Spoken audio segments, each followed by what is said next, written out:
Hi hello ವೀಕ್ಷಕರೇ, ನಮಸ್ಕಾರ. ಈ ಒಂದು ನನ್ನ ಯೂಟ್ಯೂಬ್ ಚಾನಲ್ಗೆ ನಿಮಗೆ ಆತ್ಮೀಯವಾದಂತೆ ಸ್ವಾಗತಗಳು. ವೀಕ್ಷಕರೇ, ಬಿಳಿ ಕೂದಲು ಸಮಸ್ಯೆ ಯಾರಿಗೂ ಕಾಡ್ತಾ ಇಲ್ಲ ಹೇಳಿ? ಪ್ರತಿ ಒಂದು ಜನರಿಗೆ ಇವಾಗ ಇದು ಒಂದು ಕಾಮನ್ ಸಮಸ್ಯೆ ಆಗಿಬಿಟ್ಟಿದೆ. ಇದನ್ನು ಅತಿ ಜಾಸ್ತಿ ಪ್ರಮಾಣದಲ್ಲಿ ನಾವು ಕೆಮಿಕಲ್ ಬಳಸೋದ್ರಿಂದ ಈ ಒಂದು ಪ್ರಾಬ್ಲಮ್ ದಿನಕ್ಕೂ ದಿನ ಜಾಸ್ತಿನೇ ಆಗ್ತಾ ಇದೆ. ಆದರೆ ಮನೆಮದ್ದನ್ನು ಮಾಡಿಕೊಂಡು ಯಾವ ರೀತಿಯಾಗಿ ನಾವು ಕೂದಲು ಆರೈಕೆನ ಕಪ್ಪಾಗಿ ಮತ್ತು ಒಳ್ಳೆಯ ರೀತಿಯಲ್ಲಿ ಇಟ್ಕೊಳ್ಳೋದಂತ ಇವತ್ತಿನ ಈ ಒಂದು ರೆಮಿಡಿಯಲ್ಲಿ ನಿಮ್ಮನ್ನು ತೋರಿಸ್ಕೊಡ್ತೀನಿ. ಖಂಡಿತವಾಗ್ಲೂ ಇದನ್ನು ಬಳಸ್ಕೊತಾ ಬಂದರೆ ಮತ್ತೆ ಯಾವತ್ತು ಕೂಡ ನೀವು ಕೆಮಿಕಲ್ ಬಳಸೋದನ್ನು ಮರೆತು ಬಿಡ್ತೀರಾ. ಹಾಗಾದರೆ ತಡ ಮಾಡದೆ ಬನ್ನಿ ವಿಡಿಯೋ ಸ್ಟಾರ್ಟ್ ಮಾಡೋಣ. ಅದಕ್ಕೋಸ್ಕರ ನೋಡಿ, ಇಲ್ಲಿ ಒಂದು ಕಬ್ಬಿಣದ ಬಾಳಿಗೆಯನ್ನು ಬಿಸಿ ಆಗೋಕ್ಕೆ ಇಟ್ಟಿದ್ದೆ. ಅದರ ಒಳಗಡೆ ಇವಾಗ ನಾನು ಹಾಕ್ತಾ ಇರುವಂಥದ್ದು ಏನಂದರೆ ಮೆಂತ್ಯ ಕಾಳು. 3-4 ಸ್ಪೂನ್ ಅಷ್ಟು ಮೆಂತ್ಯ ಕಾಳನ್ನು ಹಾಕ್ತಾ ಇದ್ದೀನಿ. ಮೆಂತ್ಯ ಕಾಳು ವೈಟಮಿನ್ ಸಿ ಹಾಗೂ ಒಮೆಗಾರಿಂದ ರಿಚ್ ಇರುತ್ತೆ. ಐರನ್ ಅತಿ ಜಾಸ್ತಿ ಪ್ರಮಾಣದಲ್ಲಿ ಇದರಲ್ಲಿ ಇರುತ್ತೆ ವೀಕ್ಷಕರೇ. ಹಾಗೂ ಇದು ಕೂದಲು ಆರೈಕೆನ ಕಪ್ಪು ಮಾಡೋದಕ್ಕೆ ತುಂಬಾ ಒಳ್ಳೆ ಆಗಿರುವಂಥ ಇಂಗ್ರೀಡಿಯೆಂಟ್. ಇದರಲ್ಲಿ ನಿಕೋಟಿನಿಕ್ ಆ್ಯಸಿಡ್ ಕೂಡ ಇರುತ್ತೆ. ಸೊ ಹಾಗಾಗಿ ಇದನ್ನು ನಾನಿಲ್ಲಿ ತೊಗೊಂಡಿದ್ದೀನಿ. ಮೆಂತ್ಯ ಕಾಳನ್ನು ಹಾಕ್ಕೊಂಡು ಚೆನ್ನಾಗಿ ಲೋ ಟು ಮೀಡಿಯಮ್ ಫ್ಲೇಮ್ನಲ್ಲಿ ಇವಾಗ ಇದನ್ನು ನಮಗೆ ರೋಸ್ಟ್ ಮಾಡ್ಕೊಳ್ಬೇಕು ಆಗಿದೆ. ನಾನಿವತ್ತು ತೋರಿಸೋವಂಥ ರೆಮಿಡಿ ಯಾವುದೇ ಒಂದು ನಿಮಗೆ ದುಬಾರಿ ಹಣ ಖರ್ಚು ಮಾಡೋ ಅಗತ್ಯವಿಲ್ಲ, ಏನೂ ಇಲ್ಲ.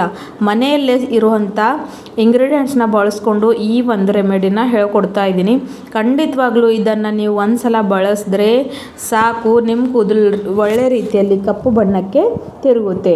ಇನ್ನೊಂದು ಇಂಗ್ರೀಡಿಯೆಂಟ್ ಇದರಲ್ಲಿ ಹಾಕ್ತಾ ಇದ್ದೀನಿ ನೆಕ್ಸ್ಟ್. ಅದು ಬಂದು ನಾನಿಲ್ಲಿ ಹಾಕಿರೋವಂಥದ್ದು ಏನಂದರೆ 2 ಟೇಬಲ್ ಸ್ಪೂನಷ್ಟು ಸಾಸಿವೆ, ಅಂದರೆ ಮಸ್ಟರ್ಡ್ ಸೀಡ್ಸ್.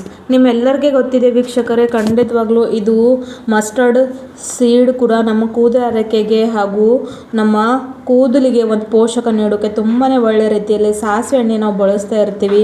ಹಾಗೂ ಸಾಸಿವೆಯಲ್ಲಿರ್ತಕ್ಕಂಥ ಆಯಿಲ್ ಏನು ಹರ್ಬ್ ಇದೆಯಲ್ಲ, ಅದು ನ್ಯಾಚುರಲಿ ನಮ್ಮ ಕೂದಲನ್ನ ಸ್ಟ್ರಾಂಗ್ ಮಾಡುತ್ತೆ, ಅದು ಕಪ್ಪು ಮಾಡೋಕ್ಕೆ ಹೆಲ್ಪ್ ಮಾಡುತ್ತೆ. ಸೊ ಹಾಗಾಗಿ ಇಲ್ಲಿ ನಾನು ಸಾಸಿವೆಯನ್ನು ಸಹ ಹಾಕ್ಕೊಂಡಿದ್ದೀನಿ. ಅದನ್ನು ಸಹ ಇದರಲ್ಲಿ ಸೇರಿಸ್ಕೊಂಡು ಚೆನ್ನಾಗಿ ರೋಸ್ಟ್ ಮಾಡ್ಕೊಳ್ಬೇಕು. ಇಲ್ಲಿ ನೀವು ನೋಡಿದಾಗೆ ಸ್ವಲ್ಪ ಮಟ್ಟಿಗೆ ಇವಾಗ ಕಲರ್ ಚೇಂಜ್ ಆಗ್ತಾ ಇದೆ. ಇದರಲ್ಲಿ ಇನ್ನೊಂದು ಇಂಪಾರ್ಟೆಂಟ್ ಇಂಗ್ರೀಡಿಯೆಂಟ್ ಹಾಕ್ತಾ ಇದ್ದೀನಿ. ಅದು ಇಲ್ಲಿ ನಾನು ಹಾಕ್ತಾ ಇರುವಂಥದ್ದು ಅರಿಶಿನ ಪುಡಿ. ಯಾಕಂದರೆ ವೀಕ್ಷಕರೇ, ಇದು ಆ್ಯಂಟಿ ಫಂಗಲ್, ಆ್ಯಂಟಿ ಆಕ್ಸಿಡೆಂಟ್ ಆಗಿ ಕೆಲಸ ಮಾಡುತ್ತೆ. ಜೊತೆಗೆ ಒಂದು ಆ್ಯಂಟಿಸೆಪ್ಟಿಕ್ ಆಗಿ ಕೂಡ ವರ್ಕ್ ಮಾಡುತ್ತೆ. ಸ್ಕ್ಯಾಲ್ಪ್ನಲ್ಲಿ ಇರ್ತಕ್ಕಂಥ ಯಾವುದೇ ರೀತಿಯಾದ ಬ್ಯಾಕ್ಟೀರಿಯಲ್ ಇನ್ಫೆಕ್ಷನ್ ಇರಲಿ ಅಥವಾ ಸ್ಕ್ಯಾಲ್ಪ್ನಲ್ಲಿ ಏನೇ ಒಂದು ಪಿಂಪಲ್ ಇರಲಿ ಅಥವಾ ಏನೇ ಇರಲಿ ಅದನ್ನು ಕ್ಯೂರ್ ಮಾಡೋ ಅಂಥ ಶಕ್ತಿ ಇದರಲ್ಲಿ ಇರುತ್ತೆ. ಜೊತೆಗೆ ಇದು ಕೂಡ ಒಂದು ನ್ಯಾಚುರಲ್ ಹರ್ಬ್ ಇದೆ ಕೂದಲನ್ನ ಕಪ್ಪು ಮಾಡ್ಕೊಳ್ಳೋದಕ್ಕೆ. ಹಾಗಾಗಿ ನಾನಿಲ್ಲಿ ಅರಿಶಿಣವನ್ನು ಕೂಡ ಹಾಕ್ಕೊಂಡು ಚೆನ್ನಾಗಿ ರೋಸ್ಟ್ ಮಾಡ್ಕೊಳ್ತಾ ಇದ್ದೀನಿ. ಲೋ ಫ್ಲೇಮ್ನಲ್ಲೇ ಇಟ್ಕೊಳ್ಬೇಕು. ಜಸ್ಟ್ ಒಂದು 10 ನಿಮಿಷದಲ್ಲಿ ರೆಡಿ ಆಗಿರುವಂಥ ಈ ಒಂದು ರೆಮಿಡಿ ಇದೆ ವೀಕ್ಷಕರೇ.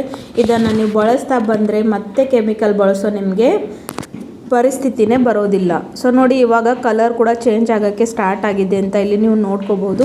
ಇದು ಪೂರ್ತಿಯಾಗಿ ಕಪ್ಪು ಬಣ್ಣಕ್ಕೆ ತಿರುಗಬೇಕು ವೀಕ್ಷಕರೇ. ಅಲ್ಲಿವರೆಗೂ ಇದನ್ನು ನಮಗೆ ರೋಸ್ಟ್ ಮಾಡ್ಕೊಳ್ಬೇಕು ಆಗಿದೆ. ಈ ಒಂದು ರೆಮಿಡಿನ ನೀವು ಜಾಸ್ತಿ ಪ್ರಮಾಣದಲ್ಲಿ ಕೂಡ ಮಾಡಿಕೊಂಡು ಸ್ಟೋರ್ ಮಾಡ್ಕೊಂಡು ಇಟ್ಕೋಬಹುದು. 2 ತಿಂಗಳ ಕಾಲ ಈ ಒಂದು ರೆಮಿಡಿನ ಏನು ಕೂಡ ಆಗೋದಿಲ್ಲ, ಅಷ್ಟು ಒಳ್ಳೆಯ ರೀತಿಯಲ್ಲಿ ಇದು ಇರುತ್ತೆ. ಸೊ ನೋಡಿ, ಇವಾಗ ಚೆನ್ನಾಗಿದು ಕಪ್ಪು ಬಣ್ಣಕ್ಕೆ ತಿರುಗಿದೆ, ನೀವು ನೋಡ್ತಾ ಇದ್ದೀರಾ. ಸೊ ವೀಕ್ಷಕರೇ, ಆದಷ್ಟು ಕೆಮಿಕಲ್ ಬಳಕೆನ ತಮ್ಮ ಕೂದಲು ಸಲುವಾಗಿ ಕಡಿಮೆ ಮಾಡ್ಕೊಳ್ಳಿ. ಯಾಕಂದರೆ ಹಾರ್ಶ್ ಕೆಮಿಕಲ್ ನಮ್ಮ ಹೇರ್ ಫಾಲಿಕಲ್ಸ್ನ ತುಂಬಾ ಡ್ಯಾಮೇಜ್ ಮಾಡುತ್ತವೆ. ಜೊತೆಗೆ ಇದರಿಂದ ನಮ್ಮ ಕೂದಲು ತುಂಬಾ ಡ್ರೈ ಮತ್ತು ಫ್ರೀಸಿ ಕೂಡ ಆಗುತ್ತವೆ. ಸೊ ನೋಡಿ, ಇವಾಗ ಇದು ಚೆನ್ನಾಗಿ ರೋಸ್ಟ್ ಆಗಿದೆ. ಇವಾಗ ನಾನು ಗ್ಯಾಸಿನ ಫ್ಲೇಮ್ನ ಆಫ್ ಮಾಡ್ಕೋತೀನಿ. ಯಾಕಂದರೆ ನಮಗೆ ಬೇಕಾಗಿರೋವಂಥ ರೀತಿಯಲ್ಲಿ ಇದು ನಮಗೆ ರೆಡಿ ಆಗಿದೆ. ಸೊ ಚೆನ್ನಾಗಿ ಇದು ಕಪ್ಪು ಬಣ್ಣಕ್ಕೆ ತಿರುಗಿದೆ. ಗ್ಯಾಸಿನ ಫ್ಲೇಮ್ನ ಆಫ್ ಮಾಡಿಕೊಂಡು ಇದನ್ನು ಇವಾಗ ನಾನು ಒಂದು 5 ನಿಮಿಷ ಸಲುವಾಗಿ ಕೂಲ್ ಡೌನ್ ಆಗೋಕ್ಕೆ ಬಿಡ್ತೀನಿ. ಸೊ ನೋಡಿ, ಚೆನ್ನಾಗಿದು ಕೂಲ್ ಕೂಡ ಬ್ಲ್ಯಾಕ್ ಆಗಿದೆ. ಇವಾಗ 5 ನಿಮಿಷ ಇದನ್ನು ತಣ್ಣಗಾಗೋಕ್ಕೆ ಬಿಟ್ಟುಬಿಡೋಣ. ತಣ್ಣಗಾದ್ಮೇಲೆ ನೋಡಿ, ಇವಾಗ ನೆಕ್ಸ್ಟು ಜಸ್ಟ್ ವೀಕ್ಷಕರೇ ನೋಡಿ, ನನ್ನ ಕೈಯಿಂದ ಪ್ರೆಸ್ ಮಾಡಿದ್ರೆ ಸಾಕು, ಇದು ಎಷ್ಟು ಚೆನ್ನಾಗಿ ಮ್ಯಾಶ್ ಆಗ್ತಾಯಿದೆ. ಹಾಗೂ ನಂದು ಕೈ ನೋಡ್ಬೋದು ಎಷ್ಟು ಮಟ್ಟಿಗೆ ಕಪ್ಪಾಗ್ತಾಯಿದೆ ಅಂತ. ಇವಾಗ ನೆಕ್ಸ್ಟ್ ಪ್ರಾಸೆಸ್ ಸಲುವಾಗಿ ಇಲ್ಲೊಂದು ಮಿಕ್ಸರ್ ಬೌಲನ್ನು ತೊಗೋಬೇಕು. ಅದರ ಒಳಗಡೆ ಇವಾಗ ರೆಡಿ ಇಟ್ಕೊಂಡಿರುವಂಥ ಈ ಒಂದು ಇಂಗ್ರೀಡಿಯೆಂಟ್ಸ್ಗಳನ್ನು ಹಾಕ್ಕೊಂಡು ಚೆನ್ನಾಗಿ ಫೈನಾಗಿ ಪೌಡರ್ ಮಾಡ್ಕೊಂಡು ಬರಬೇಕು. ಸೊ ನೋಡಿ ಈ ರೀತಿಯಲ್ಲಿ ಇದು ನ್ಯಾಚುರಲ್ ಡೈ ಪೌಡರ್ ರೆಡಿ ಆಗುತ್ತೆ. ಸೊ ಈ ಒಂದು ಪುಡಿನ ವೀಕ್ಷಕರೇ ನೀವು ಎಷ್ಟು 2 ಮಂತ್ಸ್ ಕೂಡ ಏರ್ ಟೈಟ್ ಕಂಟೈನರಲ್ಲಿ ಹಾಕ್ಕೊಂಡು ಇಟ್ಕೊಂಡ್ರೆ ಸಾಕು. ನಿಮಗೆ ಯಾವಾಗ ಬೇಕೋ ಆವಾಗ ಇನ್ಸ್ಟೆಂಟಾಗಿ ಇದನ್ನು ಟಚ್ ಅಪ್ ಮಾಡ್ಕೊಳ್ಬಹುದು. ಇದು ಒಂದು ವಾಟರ್ ಪ್ರೂಫ್ ಹಾಗೂ ಸ್ಮಗ್ ಪ್ರೂಫ್ ರೆಮಿಡಿ ಇದೆ. ನಾನು ಇದರಲ್ಲಿ ನಿಮಗೆ ಪ್ರೂಫ್ ಕೂಡ ತೋರಿಸ್ತೀನಿ. ಸೊ ನೋಡಿ ಅದು ಹೇಗೆ ರೆಡಿ ಮಾಡ್ಕೊಳ್ಳೋದು ಅಂತ. ಇವಾಗ ನಾನಿಲ್ಲಿ ಪ್ರಿಪೇರ್ ಮಾಡ್ಕೊಂಡಿರೋವಂಥ ಆ ಒಂದು ಮ್ಯಾಜಿಕಲ್ ಆದಂಥ ಪುಡಿನ ಹಾಕೋತಾ ಇದ್ದೀನಿ. ಆಮೇಲೆ ಇದರಲ್ಲಿ ಇವಾಗ ನಾನು ಬಳಸ್ತಾ ಇರೋವಂಥದ್ದು ಏನಂದರೆ ವೀಕ್ಷಕರೇ, ನಾನಿದರಲ್ಲಿ ಆಲಿವ್ ಆಯಿಲ್ನ ಹಾಕ್ತಾ ಇದ್ದೀನಿ. ಸೊ ನೋಡಿ ಆಲಿವ್ ಆಯಿಲ್ ಕೂಡ ಹಾಕ್ಕೊಳ್ಬೋದು, ಇಲ್ಲ ಅಂದರೆ ಕೊಕೊನಟ್ ಆಯಿಲ್ ಕೊಬ್ಬರಿ ಎಣ್ಣೆ ಹಾಕ್ಕೊಳ್ಬೋದು. ನೀವು ಯಾವ ಒಂದು ಆಯಿಲ್ನ ರೆಗ್ಯುಲರ್ ಆಗಿ ನಿಮ್ಮ ತಲೆಗೆ ಹಚ್ಕೋತೀರಾ ಅಥವಾ ನಿಮ್ಮ ಮನೇಲಿ ಯಾವುದು ಅವೈಲೇಬಲ್ ಇದೆ ಅದನ್ನು ಇಲ್ಲಿ ನೀವು ಹಾಕ್ಕೊಳ್ಬೇಕಾಗುತ್ತೆ. ಸೊ ಹೇರ್ ಆಯಿಲ್ ಹಾಕ್ಕೊಂಡು ಚೆನ್ನಾಗಿ ಮಿಕ್ಸ್ ಮಾಡ್ಕೊಳ್ಬೇಕು.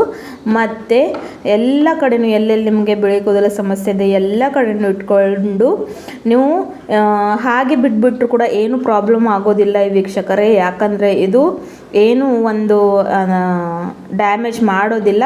ಇಲ್ಲ ಅಂದರೆ 1-2 ಅವರ್ಸ್ ಇಟ್ಕೊಂಡು ಆಮೇಲೆ ತಲೆ ಸ್ನಾನವನ್ನು ಮಾಡ್ಕೊಳ್ಳಿ. ಸೊ ನೋಡಿ ಈ ರೀತಿಯಾಗಿ ತೊಗೊಂಡು ಎಲ್ಲ ಕಡೆಯೂ ಹಚ್ಕೊಳ್ಬೇಕು. ನೀವು ಎಷ್ಟು ಸಲ ತೊಳೆದ್ರೂ ಕೂಡ ಇದು ಅಂತೂ ಹೋಗೋದಿಲ್ಲ ವೀಕ್ಷಕರೇ. ಅಷ್ಟು ಚೆನ್ನಾಗಿ ಇದು ಕೂದಲಿಗೆ ಅಂಟ್ಕೊಳ್ಳುತ್ತೆ ಮತ್ತು ನಮ್ಮ ಕೂದಲು ಆರೈಕೆನ ಕಪ್ಪು ಬಣ್ಣಕ್ಕೆ ತಿರುಗಿಸುತ್ತೆ. ಸೊ ನೋಡಿ ಇವಾಗ ನಾನು ನಿಮಗೆ ತೋರಿಸ್ತೀನಿ ಇಲ್ಲಿ ಯಾವ ರೀತಿ ಅಂತ. ಸೊ ಇದನ್ನು ನೀವುಗೆ ಚೆನ್ನಾಗಿ ಕೂದಲ ಮೇಲೆ ಅಪ್ಲೈ ಮಾಡ್ಕೊಳ್ಬಹುದು ವೀಕ್ಷಕರೇ. ಜೆಂಟ್ಸ್ ಇರಲಿ ಲೇಡೀಸ್ ಇರಲಿ ಪ್ರತಿಯೊಂದು ಜನರು ಈ ಒಂದು ರೆಮಿಡಿನ ಯೂಸ್ ಮಾಡ್ಕೊಳ್ಬಹುದು. ಹಾಗೂ ಇದರಿಂದ ಯಾವುದೇ ಒಂದು ದುಷ್ಪರಿಣಾಮ ಯಾರಿಗೂ ಆಗೋದಿಲ್ಲ. ಸೊ ಇವಾಗ ನಾನು ನಿಮಗೆ ತೋರಿಸ್ತೀನಿ ನೋಡಿ ವೀಕ್ಷಕರೇ. ನಾನು ಇದನ್ನು ನೀರು ಹಾಕಿ ತೊಳಿತೀನಿ ಅಂದರೆ ಸಹ ಇದು ಹೋಗೋದಿಲ್ಲ. ಸೊ ನೋಡಿ ನಾನು ಬರೀ ಇಲ್ಲಿ ನಿಮಗೆ ನೀರು ಹಾಕಿಲ್ಲ, ಈ ರೀತಿಯಾಗಿ ರಬ್ ಮಾಡಿ ಕೂಡ ತೋರಿಸ್ತಾ ಇದ್ದೀನಿ. ಸೊ ನೀವು ನೋಡ್ತಾ ಇದ್ದೀರಲ್ವ, ಸ್ವಲ್ಪ ಕೂಡ ಇಲ್ಲಿ ಏನಂದರೆ ಅದು ಹೋಗ್ತಾನೆ ಇಲ್ಲ.